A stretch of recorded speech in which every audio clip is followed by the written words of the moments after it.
Untuk materi yang pertama yaitu ijarah. Pengertian ijarah. Ijarah atau biasa disebut dengan al-ijarah adalah akad pemindahan kepemilikan atas suatu barang atau jasa dalam waktu tertentu melalui pembayaran sewa atau upah tanpa diikuti dengan pemindahan kepemilikan barang itu sendiri. Prinsip pokok al-ijarah yang pertama yaitu jasa yang ditransaksikan adalah jasa yang halal.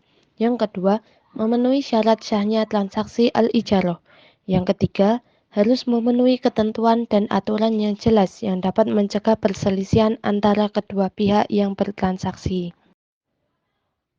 Syarat syah transaksi al-ijarah. Yang pertama, kedua pihak yang melakukan transaksi memiliki kerelaan dan tidak didasarkan suatu paksaan. Yang kedua, barang yang menjadi objek transaksi harus jelas ada. Yang ketiga, barang yang menjadi objek transaksi harus halal sesuai syariat Islam. Yang keempat, barang yang menjadi objek transaksi menjadi hak mu'jar atas seizin pemiliknya. Yang kelima, manfaat yang didapat harus diinformasikan secara terang dan jelas dari pihak manapun. Ketentuan transaksi ijarah ada 4 ya, yaitu yang pertama bentuk dan jenis pekerjaan, nau al-amal. Yang kedua, masa kerja, mudah al-amal. Yang ketiga, upah kerja, ujroh al-amal. Yang keempat, tenaga yang dicurahkan saat bekerja, al-juh al-lazi zubzalu fi al-amal. Macam-macam al-ijarah. Dilihat dari objeknya, akad al-ijarah oleh para ulama dibagi menjadi 2. Yang pertama yaitu al-ijarah yang bersifat manfaat, seperti sewa menyewa rumah, toko, kendaraan, pakaian, dan perhiasan.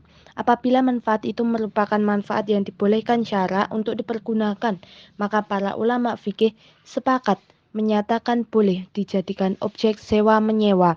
Dan yang kedua, al-ijarah yang bersifat pekerjaan, ialah dengan cara mempekerjakan seseorang untuk melakukan suatu pekerjaan.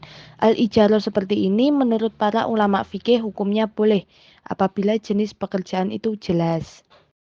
Rukun transaksi al-ijarah yaitu transaktor. Transaktor terdiri atas penyewa nasabah dan pemberi sewa bank syariah. Kedua transaktor disyaratkan memiliki kompetensi berupa akil balik dan kemampuan memilih yang optimal, seperti yang gila tidak sedang dipaksa dan yang lain sejenisnya. Objek ijarah. Objek ijarah meliputi pembayaran sewa dan manfaat penggunaan aset. Ijab dan qabul. Ijab dan qabul dalam akad ijarah merupakan pernyataan dari kedua belah pihak yang berkontrak dengan cara penawaran dari pemilik aset, bank syariah, dan penerimaan yang dinyatakan oleh penyewa atau nasabah. Alat transaksi al-ijarah. Yang pertama yaitu nasabah mengajukan permohonan ijarah dengan mengisi formulir permohonan. Berbagai jenis informasi yang diberikan selanjutnya diverifikasi kebenarannya dan dianalisis kelayakannya oleh bank syariah. Yang kedua, bank selanjutnya menyediakan objek sewa yang akan digunakan nasabah.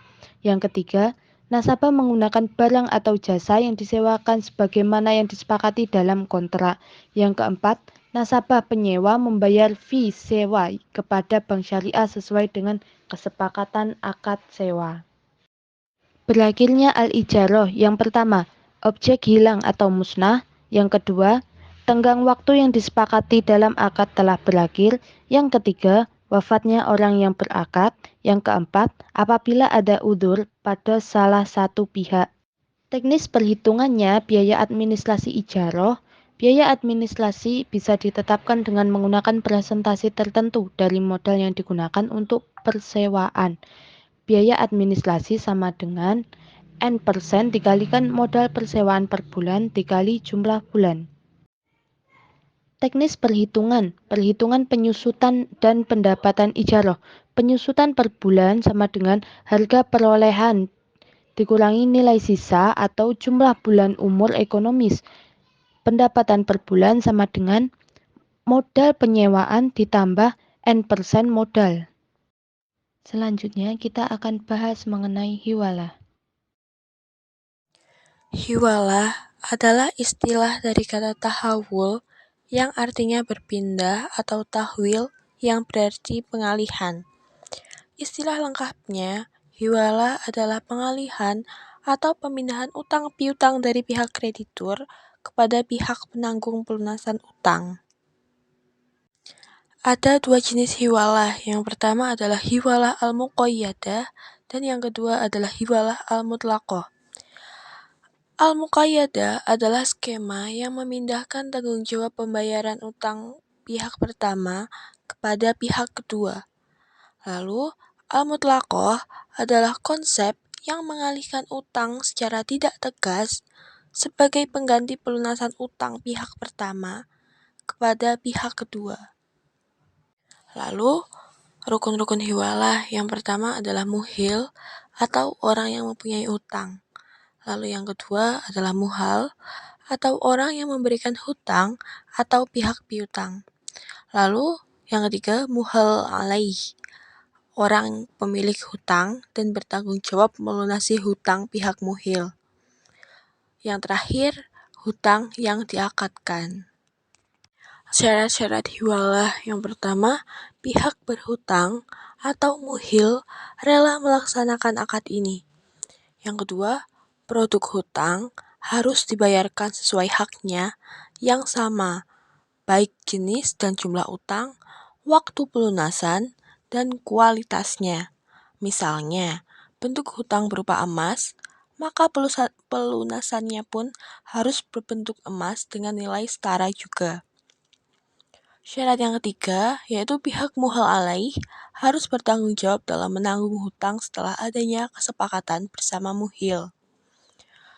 Lalu berikutnya, pihak muhal atau pemberi hutang harus menyetujui akad hiwalah. Lalu yang terakhir, hutang tetap berada dalam jaminan pelunasan.